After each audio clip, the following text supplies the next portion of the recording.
In this guide video, I'll show you how can you install Java in Windows 11 PC and laptop. To download Java in Windows 11 PC or laptop, you just need to follow these steps.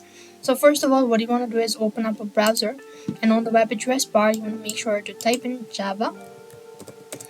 And once you do it so, you want to go ahead and click on the first link. It's www.java.com. After which, what you want to do is you want to go ahead and make sure to click on download Java for desktop.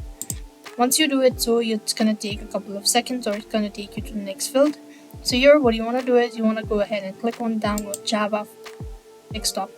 Once you do it so, you could also come back to the page where you could go ahead and click on developer downloads.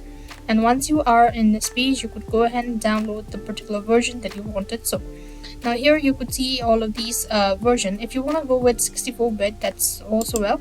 You could actually go ahead and click on it and download it. So now it's going to take a couple of seconds in order to load it up. Just wait patiently. Once the file is downloaded, you want to open up the particular file or the file. You want to open up the file that you recently downloaded. So here what you want to do is, first of all, you could actually go ahead and click the open button. You want to double click on it, and then it's going to run the installation. So click the yes button. Once you've done it so, what next you want to do is you just want to go ahead and click on the yes button and continue download and continue the installation. And once you do it so, you will be able to download Java. So that is the way you could download Java. I hope the video was helpful. Make sure to like, share and subscribe to our channel. Thank you for watching. See you in the next video.